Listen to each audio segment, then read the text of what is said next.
Guys, I want you to think about the last time you walked into a fast food restaurant in California and actually felt like you got a deal.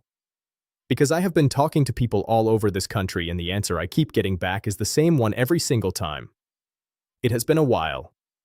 Maybe never anymore. And now we finally have the academic proof that explains exactly why that is. 2 years ago, California raised the minimum wage for fast food workers to $20 an hour. And the politicians who passed this thing acted like it was going to change the world. Higher wages for the people making your food, the people at the drive-thru, the people behind the counter. Governor Gavin Newsom stood up and said this was a victory for California's working class. And I remember thinking at the time, okay, this sounds great on paper. But who exactly is going to pay for all of this? Because money does not just appear out of thin air. Somebody always pays. The question is who? Well, the National Bureau of Economic Research just published 2 back-to-back studies in 2026 that answer that question. And the answer is not pretty. We are talking 18,000 jobs gone. Menu prices at franchise locations up 8 to 12%. Workers who technically got a raise but are bringing home less money because their hours got cut. And all 39 million people living in California paying more every single time they go out to eat. And here is the part that really gets me, guys. The people being hurt the most by these higher prices are not the wealthy ones. The people getting squeezed hardest at the drive-thru are the exact same low-income families this law was supposed to help. Before April 2024, California's general state minimum wage was already $16, the highest floor in the country. The fast food law bumped that specific sector to $20. A 25% jump overnight. On top of that, a new government body called the Fast Food Council got the authority to keep pushing that number higher in future years. The framing from Sacramento was that the giant chains were making massive profits while the workers making the food could not afford to live in the state. And look, nobody is going to argue California is cheap. But the people who ended up paying for this wage increase were not McDonald's corporate headquarters. They were local franchise owners on razor-thin margins, the customers already stretched thin, and ultimately some of the very workers the law was supposed to protect. Let me start with a story. Because sometimes a single story says more than any spreadsheet. A place called Foster's Freeze had been a California institution for decades. Old school ice cream and fast food, the kind of place people grew up going to. When the $20 minimum wage kicked in on April 1, 2024, the owner of the Lemoore location looked at the numbers and made a decision. That Monday morning, employees found out when they showed up for work and the doors were locked. The restaurant was permanently closed. No notice. No goodbye. Just done. The assistant general manager, Monica Navarro, found out standing in the parking lot. And here is what she said the workers told her. We would have rather stayed at the wage we had before. Just because now we do not have a job. And the people still working at nearby restaurants that did get the $20 an hour, their hours got severely cut and there are a lot less people working each shift. These workers were given a choice they never asked for. Higher pay they could not keep, or their old pay with the job still intact. And they would have taken the old pay. That is what this law did to real people. Now let us look at the full scale of it. The National Bureau of Economic Research, 2 independent research teams, published separate studies in 2026. One studied employment. The other studied prices. They did not coordinate their results. And when they put the 2 papers side by side, the findings lined up almost perfectly. Economists are calling this the most important minimum wage research ever published. The employment study found California's fast food sector lost between 2.3 and 3.9% of its jobs relative to the rest of the country. The median estimate is 3.2%. In raw numbers, roughly 18,000 positions eliminated. These are entry-level positions, guys. First jobs. The rungs at the very bottom of the economic ladder. And when you knock 18,000 of those out, the people who fall are the ones who were closest to the ground already. A lot of those losses happened before the law even went live. Between signing and April 2024, between 5,000 and 10,500 positions were already cut. Pizza Hut alone cut 1,200 delivery drivers in anticipation. Businesses pre-adjusted before the blade came down. And the long-term projection puts the eventual total at 33,000 positions. we may not even be halfway through the full damage yet. Now let us talk about what this did to prices and to the workers who kept their jobs. Because both of those stories are worse than the headlines suggest. The NBER price study compared restaurant food costs in California's 4 major metro areas against 17 comparison cities in other states. Food away from home rose 3.3 to 3.6% faster in California than in those comparison cities. They checked this against grocery prices and general consumer prices. Neither moved differently. The price spike was specific to restaurant food. This was the wage law pushing costs onto consumers exactly like basic economics says it should. But a UC Santa Cruz research team took a different approach. They went and actually sat down with owners and managers of real franchise restaurants. Walked through their books. Looked at real payroll records. Looked at menu price data scraped from over 2,000 restaurant locations. And what they found at the franchise level was menu price increases of 8 to 12%. Not 3 or 4. 8 to 12. Think about what that means in practical terms. Take whatever you last paid for a fast food meal and add 10%. That is what it costs now in California. On top of prices that were already running $12 to $18 per person before any of this happened. Now here's the part about the workers who stayed that nobody is covering. Everybody focuses on the hourly rate. $20 an hour sounds like a win. But the UC Santa Cruz study found that while workers technically earn more per hour, a significant portion are working noticeably fewer hours per week. Some franchise owners eliminated overtime entirely. Others restructured shifts below benefit eligibility thresholds. The Employment Policies Institute quantified this. Non-tipped restaurant workers lost an estimated 250 hours of work annually after the law. At $20 an hour, that is up to $4,000 in lost annual income per worker. 7 weeks of their working year, gone. Not from a layoff. Just from shifts quietly getting shorter and shorter until the paycheck was $4,000 lighter at the end of the year. The headline number went up. The actual paycheck went down. And the NBER researchers found that between 29 and 49% of the total wage gains from this law were directly offset by job losses. The net benefit to California's low-wage workforce as a whole is less than half of what the headline promised. Here is the part of this story that is going to outlast everything else by a decade. And most people are not paying nearly enough attention to it. When labor gets more expensive, businesses find ways to use less of it. This is not political. This is a vending machine. You put money in, you get a product out, no employee required. What California's wage law did was make the automated version of the transaction dramatically more attractive across a huge range of tasks inside a fast food restaurant. Walk into any major fast food chain in California right now and there is a very good chance the first thing you see is a touchscreen the size of a small television. A self-order kiosk. You punch in your order, pay, step aside and wait. No cashier needed. The UC Santa Cruz team visited Burger King, McDonald's, and Taco Bell franchise locations for their study. Every single chain had invested in automated ordering kiosks since the wage increase went in. Every single one. And it is not just kiosks. AI voice ordering systems at the drive-thru. Automated dishwashing. Robotics handling kitchen assembly. Chipotle running robots for food prep. Sweetgreen with machines building salads. The technology was coming regardless. California just wrote a very large check to make that timeline move years faster. Here is the specific franchise data. Across 18 McDonald's locations in California's Central Valley, total labor hours declined by nearly 12% comparing the 12 months before the law to the 12 months after. The equivalent of 62 full-time positions gone. At 18 locations.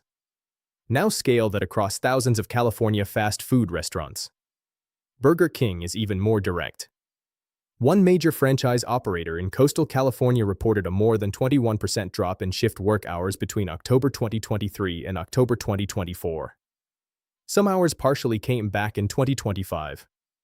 They never recovered to pre-law levels. And here is what matters most about those capital investments in automation. Once a franchise owner spends that money, they are not reversing it. The machine stays. The jobs it replaced do not come back. Think about a factory that moved production overseas. Once the factory is gone and the new supply chain is built around the lower-cost model, nobody brings the factory back. A kiosk that replaced 2 cashiers works the same way.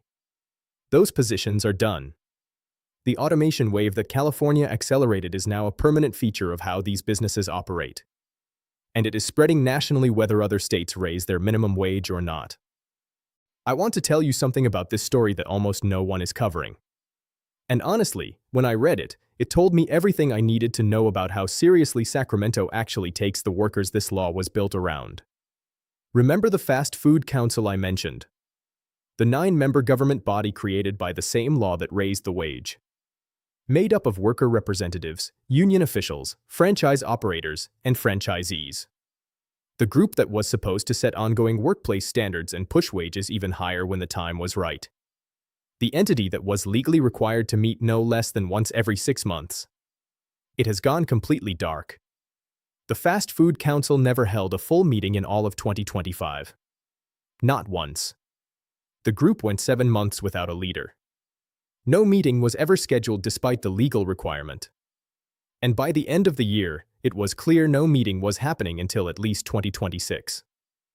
The very institution created to oversee this law and give workers a permanent seat at the table essentially stopped existing the moment raising wages further became politically inconvenient. Restaurant operators who appeared at the one subcommittee meeting that did take place in 2025 pleaded with the council to hold off on any further increases, at least until the initial impact of the $20 wage could be properly analyzed.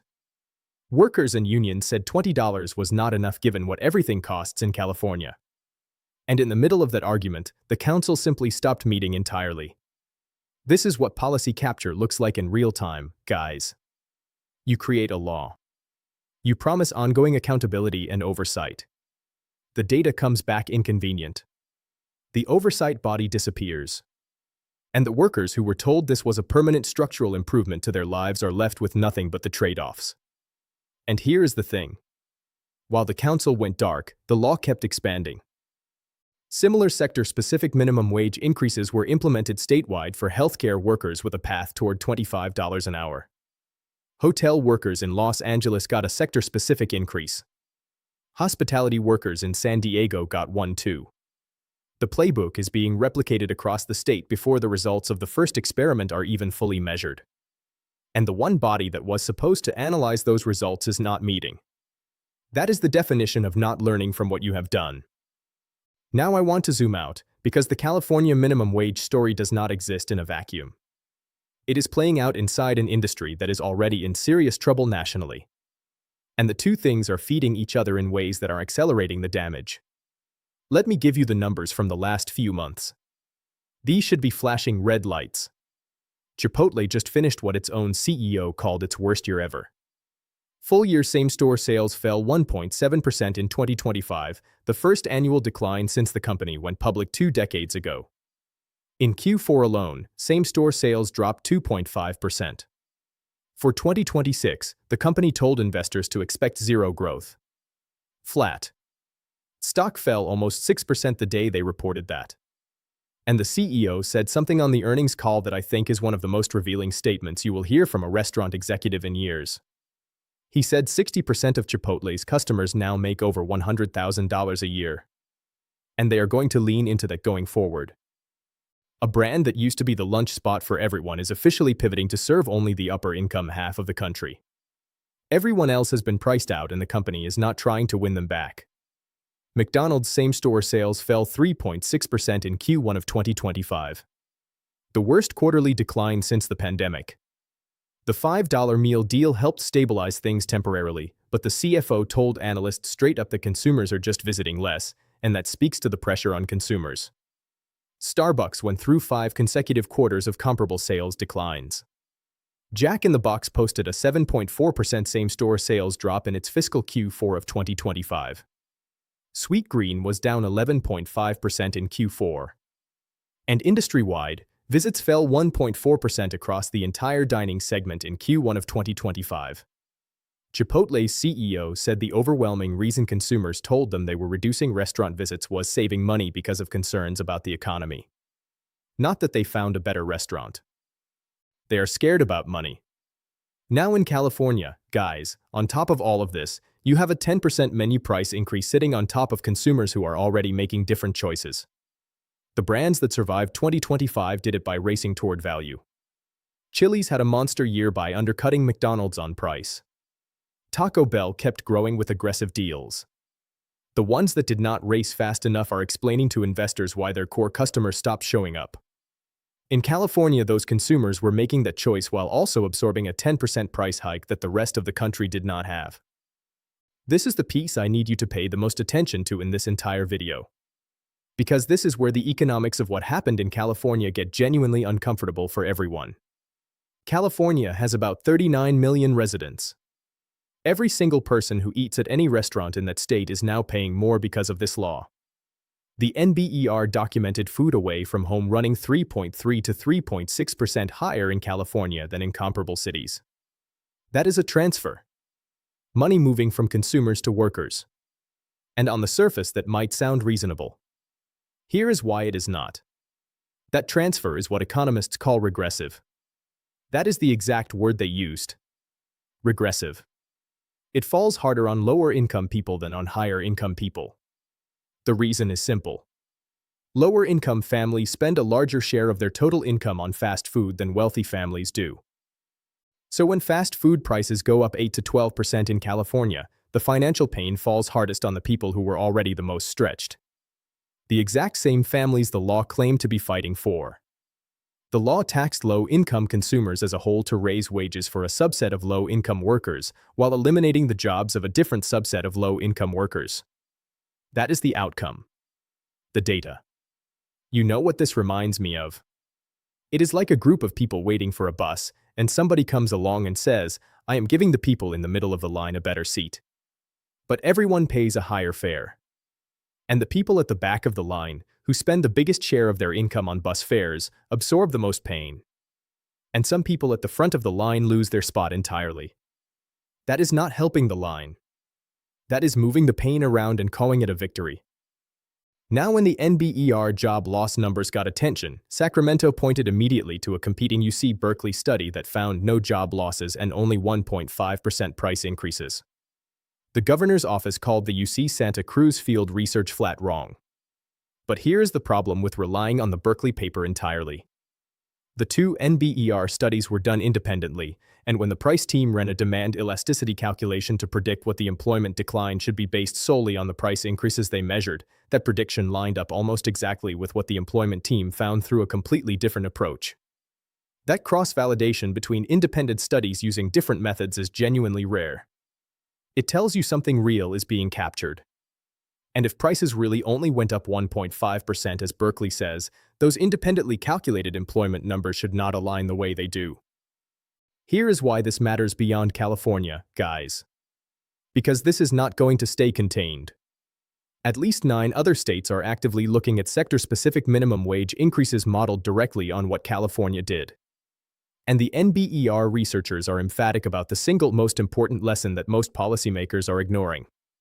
You cannot extrapolate from small minimum wage increases to large ones.